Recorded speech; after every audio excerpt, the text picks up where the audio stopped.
Hi, I'm AM Dassu, the author of Kicked Out, and today I'm going to read the first chapter from my novel Kicked Out, and this is Ali, my main character, speaking, and I'm going to read it from my screen so that I can read it a little bit more animatedly and not be looking down, and I can look at you.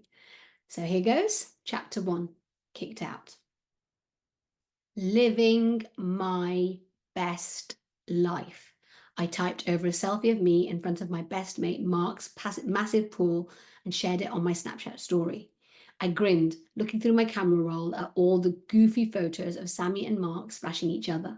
I didn't think I was ever going to get used to how supreme Mark's new place was. Life had totally changed since his mum won the lottery. I picked up a slice of toast while still scrolling through my photos at the kitchen table.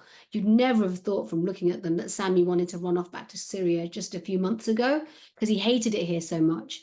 It was so good to see him having fun.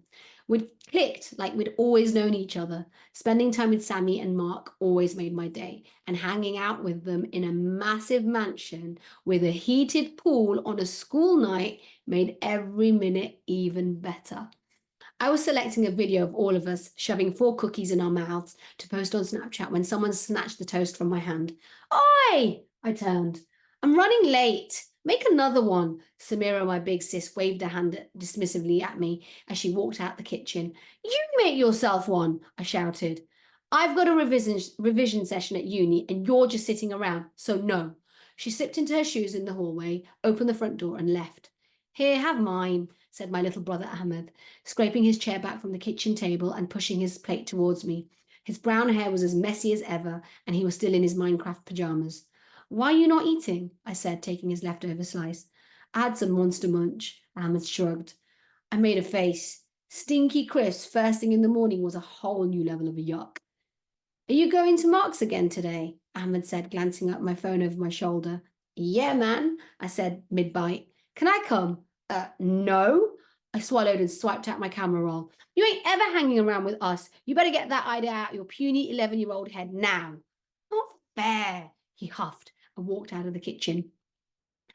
I went into WhatsApp to message Sammy to find out how long he'd be. What's not fair? Mum walked in with a basket full of dirty laundry. Life, innit, according to him. Mum lifted her camise from the hem so it wouldn't touch the floor before bending down and loading the washing machine. Oh, Ali, make sure you pick up Ahmed from football practice tomorrow. The optician can't reschedule my appointment, so I won't make it in time. I gobbled up the last of my toast. I can't. I said with my mouth full. Samira will have to do it. She's revising for her exams, and you, my dear, have nothing to do. She shoved the last of the clothes in and clicked the washing machine door shut. Yeah, I do. I'll be at Mark's and it's well far. By the time I get there, I'd have to come back. I pushed my chair back and got up. Mum poured washing powder into the compartment. Ali, you were at Mark's house after school all of last week. You're going to be there all day today. You can spend Sunday at home. Not the whole week. This will only be my 4th time. Only, she turned and smirked. Only 4 times in 1 week. Well, it's amazing. I put my phone in my back pocket. You'd be there every day too if you saw it. I still couldn't believe that Mark's mum had actually won the lottery and moved them from a tiny council flat into the most mind-blowing place. Take me to see it then. She pressed the start button on the washing machine and picked up the empty grey laundry basket, tucking it between her arm and her bright pink camise. I can't do that. She turned around and grinned. I wasn't sure if she was serious or not. You need to tell Mark's mum to have a housewarming party for the year 8 school mums. Oh my God, no way. I headed to the door. Wait, Ali, I turned. Make sure you pick up Ahmed tomorrow. But, shh, no buts. With your dad not being around, Ahmed needs you to be there for him. You know I wouldn't ask unless I had to. I have to get my eyes checked. I sighed. Because of my loser dad, I had to be the man around the house. Even though I was just barely 13, I wondered what life would have been like if dad hadn't left us all behind, as if we were stale milk. Maybe he'd have been having breakfast in the kitchen with us. Maybe he'd have dropped me and Ahmed to footy practice like the other dads did. Stop, block the thought, I told myself. He's not worth it. So you'll get Ahmed, yes? Mum asked. Yeah, okay. I had to step up because he'd stepped out. Mum had me. I'll get hammered. Thank you, my gorgeous Laddu. She came over and pinched my cheek. I leapt back, looking at her in horror. What the? I'm not two anymore. You're the man and one of the babies in my house. How does that even make sense? She chuckled. Well, you're the man of the house, but will always be the baby of my heart. I forced a frown so she'd stop and headed to the door. Mum was hilarious. Here, have some burfi. I stopped in my tracks and turned. Mum pushed a box of milky sweets to the table on the table towards me. Rowina's son got engaged, so she sent those to mark the occasion. Which ones are they? I popped the red cardboard lid open. The plain ones you like, not a pistachio in sight. Oh, yeah. I pinched a block of creamy burfi out of the box. Hey, don't take a whole chunk. You're supposed to cut that, Mum tutted. Well, the baby of your heart has to eat, I said. I popped the whole rectangle into my mouth, and the taste of cardamom danced on my tongue as I chewed on the soft, crumbly sweet. Mum shook her head, smirking, and I hurried out the kitchen and ran up the stairs before she thought of another chore for me. The doorbell rang just as I got to the top. I sighed and ran back down and opened the front door. It was Sammy. All right, I smiled, still chewing down the burfi. You're early. I thought you were going to be late. He unclipped his bike helmet. Yeah, I thought I would be because Adam went off on one after getting a letter from his lawyer about, where's Big Bro? I looked around Sammy in the street. Adam wasn't really Sammy's big brother. They'd met somewhere on their journey from Syria, and now he lived with them and was like the brother that Sammy had never had. To be honest, he was like a big brother to all of us. Adam was 16, but just so much more grown up and with it. I'd rather have had him as my older sibling than Samira, but I'd never dare tell her that. He's going to go straight to Mark's house from the lawyers. Sammy bit his lip and shifted. Oh, cool. We'll see him there then. Nah, we probably won't. Sammy shook his head. He's going to be busy. Mark's mum messaged to say she'll pay him a full day's work because she wants him to do the whole lawn today. She's going to do a barbecue or something. Sammy pushed his floppy hair off his face and hung his helmet on his bike handle. You ready? Yeah, man. I'm just going to go get my swimming stuff. We got off our bikes as we turned into Mark's road. Actually, Mark's private road, because that's what it said on the street sign.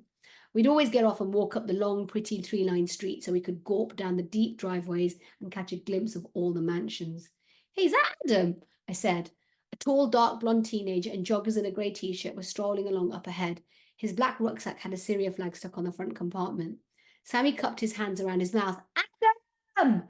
Of course it's him. Ain't no teenagers round here, I said, looking at Sammy. We'd seen no one else our age on the street all week. It was probably full of old rich people. Adam turned and smiled and walked back to us. How did you beat us here? Asked Sammy. I got a lift. He pulled on the strap of his rucksack. From who? This guy from Syria who was at the lawyer's too. Adam clocked me and put out his fist. I bumped it. What's happening, bro? Oh, got problems, Aki. Nothing some football after school won't fix, I smiled. I know you're working all day today, but join us again tomorrow. Even though Adam didn't go to our school, in fact, he didn't go to school at all right now and instead worked for cash in hand jobs when he should have been doing his GCSEs, whenever he had the time, he'd meet me, Sammy, Mark, and the other guys from our school footy team in the park after school to basically thrash us, although he'd call it helping us train. No, this time is serious problem, he said in his Syrian accent. What's up? I asked. Sammy looked down. Okay, so this wasn't good. Adam sighed. I got letter from Home Office. They reject my asylum application again. Oh man, I just talked all over Sammy earlier when he tried to tell me about Adam's lawyer. I thought he didn't look right, but got distracted when he'd mentioned Mark's garden. But you did an appeal and everything, I said. Yeah, and the judges decided I wasn't, how'd you say it? Adam looked at Sammy. What was the word in the letter? Credible. Sammy shifted his feet. Yeah. Adam faced me. They say I'm not believable because I got my dates wrong about when I left Syria. I said one date in the statement when the man at the homeless hostel helped me fill in the form, and the date before in the interview with the Home Office. Just one day's difference. I was stressed. I didn't remember dates. And now they say I'm not credible.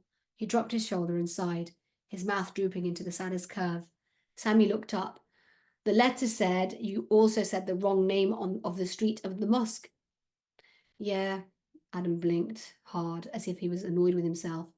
I was panicking in the interview, so I forgot. It was like a big test, and they made me talk about what happened to me on my journey, and I was upset, and I wasn't thinking right. His voice shook and he bit his lip. Worst thing is, even the judges said they believe the Home Office that he's an adult. Sami shook his head. I gasped. How can you say you're an adult? Aadam showed me his leathered hands. They say my hands are too wrinkly for a 16-year-old. I tell them I have eczema and it's because I was homeless on the streets for months and my hands got worse, but they don't believe me. Aadam shrugged and shoved his hands in his pocket as he walked alongside us. So hang on, I said to Aadam. They're saying you can't stay here anymore. Aadam nodded. I have 14 days to appeal the decision, but my lawyer said it's not going to pass because of weak evidence in my application and we will have to do a fresh claim. But other problem is I have run out of free legal aid because he spent so much time on my case already. So now I have to pay lots of money to my lawyer to do this and prove that I'm 16. I need £3,000 to £4,000 and I only have 100. What happens if you can't pay him? The government will deport me. I stopped dragging my bike and Sami and Aadam stopped too. What? Send you back to Syria? Yeah, said Sami. I now noticed the dark circles under his eyes. They'd probably been up late talking about it. But it's not safe, I said a bit too loud. The government don't care, said Sami. They just want him gone. Aadam sighed loudly and walked off. I better go. Don't want to be late for work. Oh, man. I wish you could join us, I said after him. Aadam shrugged. I need to save all the cash I can. Got to keep head down and work every chance I get. He started jogging away. We'll see you there, Sami said. Hey, Aadam, I shouted and he turned. Don't worry, man. We'll figure something out, yeah? Aadam put his thumb up as he continued to jog down the road. He worked so hard, even though he was only 16. It wasn't fair. Sami glanced at him and I nodded at him. We had to do something. There was no way we could let Aadam get deported. He'd only just about made it here in one piece. God knows what would happen to him if he went back. So that's the end of chapter 1. You have to read on to find out what happens next. Thanks for listening. Bye-bye.